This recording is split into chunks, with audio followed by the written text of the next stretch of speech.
2 तिहाई दूसरे लोग वहां बस गए। अगर आज भी वहां आदिवासियों और मूलवासियों के साथ हम खड़े नहीं हुए तो आने वाला समय बहुत भयानक होगा। पाकुड़ के जिकरहट्टी स्थित संथाली टोला और माल पहाड़िया गांव में आज अनुसूचित जनजाति का कोई सदस्य नहीं बचा है, कोई सदस्य नहीं बचा है। आखिर वहां के भूमिपुत्र कहां गए, वहां के आदिवासी कहां गए? उनके घरों पर, जमीनों पर आज कब्जा किसका है?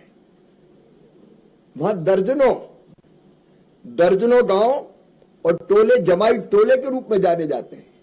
ये जमाई कौन है? ये जमाई कैसे बने? ये जमाई कहां से आए? इनको कौन संरक्षण दे रहा है?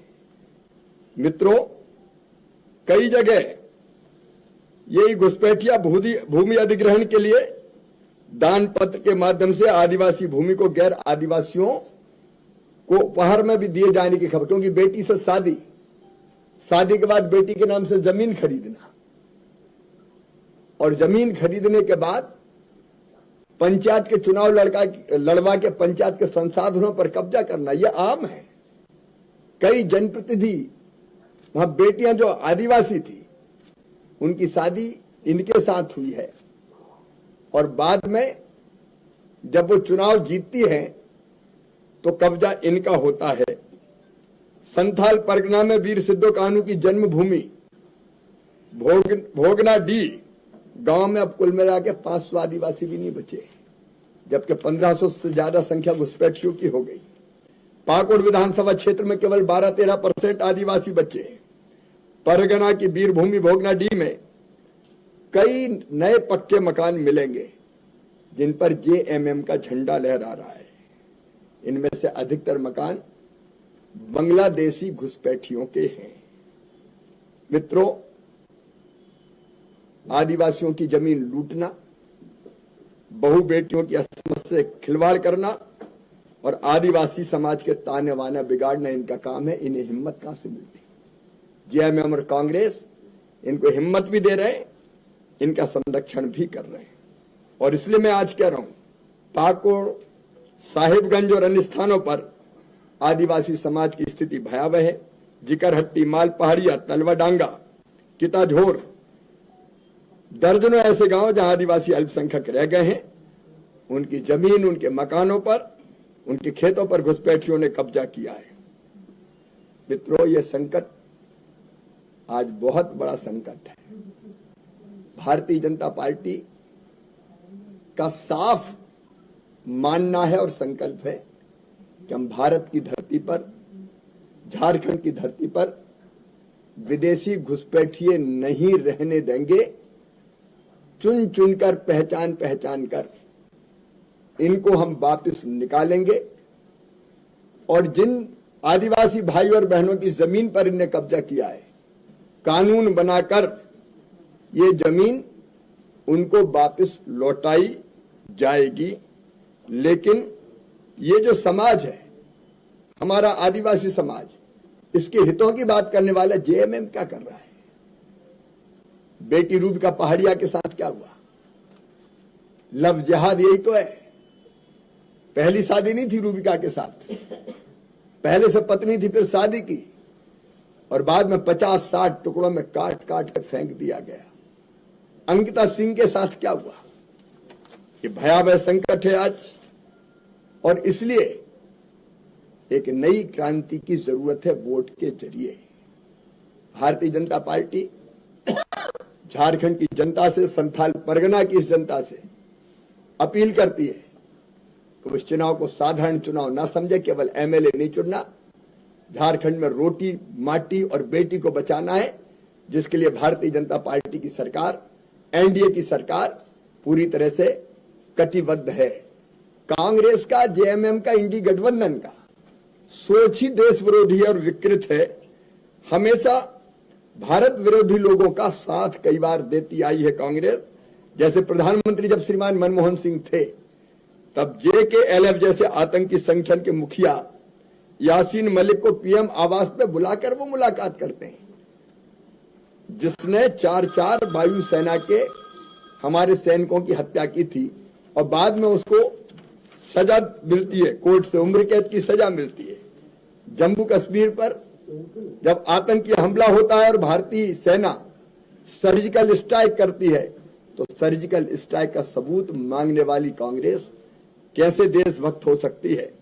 राहुल गांधी के राजनीतिक सलाहकार सैम पित्रोदा ये कहते हैं कि ऐसे हमले तो होते रहते हैं, कुछ आतंकियों के कारण पूरे पाकिस्तान को सजा क्यों दी जा रही है?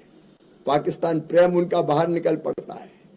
अभी पाकिस्तान ने कहा कश्मीर से धारा 370 हटनी चाहिए, और कांग्रेस ने भी अभी विधानसभा में वही किया कि धारा 370 हटाने का प्रस्ताव पारित कर दिया गया।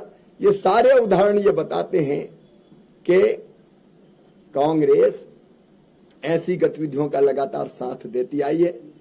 कांग्रेस जेएमएम जैसे दलों से आज सावधान रहना अत्यंत आवश्यक है। भगवान बिरसा मुंडा की जयंती पर मैं एक बार फिर झारखंड की जनता से ये अपील करता हूं, अभी नहीं तो कभी नहीं, बचा लें झारखंड की बेटी माटी और रोटी को।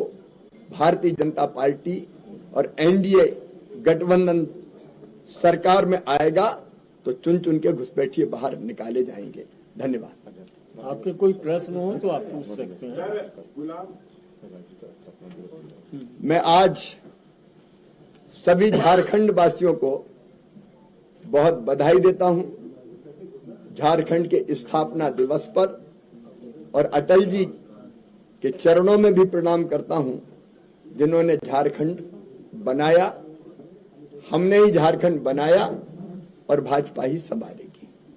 गुलाम अहमद मीर अब सफाई दे रहे हैं जब बवाल हो रहा है कि जब तक बीजेपी घुसपैठियों का सूची जारी नहीं करेगी हम ये नहीं मानेंगे कि घुसपैठे यहाँ का हर आदमी हम लोग का बासिंदा है और सबको सिलेंडर देंगे। ये सूची कह रही है, ये खुफिया विभाग की चिट्ठी कह रही है सरकार की, जो खुद कह रही है घुसपैठी आ रहे हैं, मदरसों में ठहर रहे हैं, ये खुफिया विभाग कह रहा है। ये सरकार लूज है। असम में कैसे घुसपैठिए नहीं आ पा रहे? पहले वहां भी आते थे जब कांग्रेस की सरकार थी। अब वहां परिंदा पर नहीं मार सकता।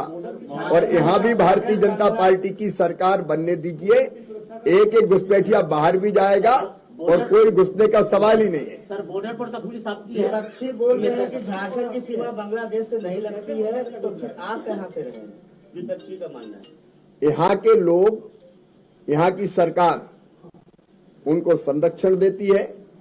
अगर यहाँ चुन चुन के पहचान लिए जाए, उनको प्रश्रय ना दिया जाए, उनको संरक्षण ना दिया जाए, उनको बसने नहीं दिया जाए, तो घुसपैठिए रह ही नहीं सकते, ना आ सकते।